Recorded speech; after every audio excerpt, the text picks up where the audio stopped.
ഞാൻ രണ്ടു വാക്ക് പറയുകയാണ്. നമുക്ക് എല്ലാവർക്കും വഴികാട്ടുന്ന വെളിച്ചവും ഉപദേശകനും സുഹൃത്തും എല്ലാമാണ് രചിച്ചതെന്ന് എടുത്തു പറയേണ്ടതില്ലല്ലോ. അച്ഛന്റെ ബൈബിൾ പാണ്ഡിത്യവും വചനസമ്പത്തും പരിത്യാഗ മനോഭാവവും നമ്മെ എല്ലാവരെയും ഇപ്പോഴും ആശ്ചര്യപ്പെടുത്തിക്കൊണ്ടിരിക്കുന്നു. അദ്ദേഹത്തിന്റെ വിശ്വാസ ജീവിതവും വിശുദ്ധരോടുള്ള ഭക്തിയും നമ്മെ ആഴത്തിൽ സ്പർശിച്ചിട്ടുണ്ട്.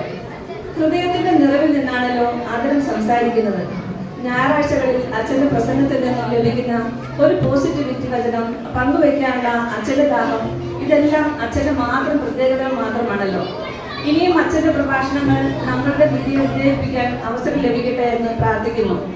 എങ്കിലും ഏതെങ്കിലും തരത്തിൽ ബുദ്ധിമുട്ടുന്നവരോടുള്ള അച്ഛന്റെ അനുകമ്പ എടുത്തു പറയേണ്ട ഒരു അടുത്ത സവിശേഷതയാണ്.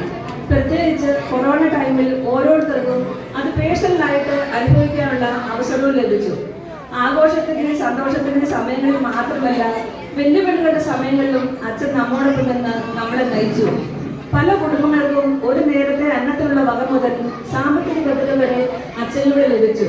അതിനുള്ള അച്ഛന്റെ കഴിവിലുള്ള മനസ്സിന് ഈ നിമിഷത്തിൽ ഒത്തിരി നന്ദി അർപ്പിക്കുന്നു.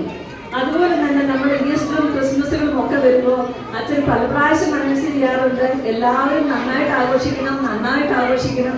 ആർക്കെങ്കിലും എന്തെങ്കിലും ഒരു തരത്തിലുള്ള ബുദ്ധിമുട്ടുണ്ടെങ്കിൽ, പൈസ ഉണ്ട് കുറവാണെങ്കിൽ അച്ഛനെ ഒന്ന് കാണണം, അച്ഛൻ നിങ്ങളെ സഹായിക്കും, എല്ലാവരും ക്രിസ്മസും ഈസ്റ്ററും ആഘോഷിക്കണം എന്നുള്ളത് അച്ഛനൊരു പ്രത്യേകതയുള്ള കാര്യമായിരുന്നു. ഉപവാസം, പ്രാർത്ഥന, അനുതാപം എന്നീ ക്രിസ്തീയ മൂല്യങ്ങളിൽ അടിയുറച്ച് ജീവിതം നയിക്കുക എന്നതിൻ്റെയും മാതൃകയും സാധ്യതയും അർത്ഥവും അച്ഛൻ ഞങ്ങൾക്ക് കാണിച്ചു തന്നു. അച്ഛൻ എവിടെ പോയാലും സ്നേഹവും പ്രത്യാശയും വിശ്വാസവും പ്രചരിക്കുന്നത് അക്ഷീണം തുടരുമെന്ന് ഞങ്ങൾക്കറിയാം. അച്ഛൻ ഒത്തിരി ദൂരെയല്ല, ഇവിടെയൊക്കെ തന്നെ ഉണ്ടാവും എന്നതിനാൽ ഇടയ്ക്കിടെ കാണാമെന്ന പ്രതീക്ഷ ഞങ്ങൾക്ക് ആശ്വാസം നൽകുന്നു. വിശുദ്ധ യാക്കോബ് ശ്ലീഹ 1:27 പറയുന്നത് പോലെ ലോകത്തിന്റെ കളനം വരുത്താതെ തന്നെ സൂക്ഷിക്കാൻ അച്ഛന് സാധിക്കട്ടെ. അച്ഛന്റെ എല്ലാ പ്രവർത്തന മണ്ഡലങ്ങളിലും ഉദ്യമങ്ങളിലും ദൈവസമൃദ്ധമായി അനുഗ്രഹിക്കട്ടെ എന്ന് മാതൃവേദി അംഗങ്ങളുടെ എല്ലാവരുടെയും പേരിൽ ഞാൻ ആത്മാർത്ഥമായി ആശംസിക്കുന്നു.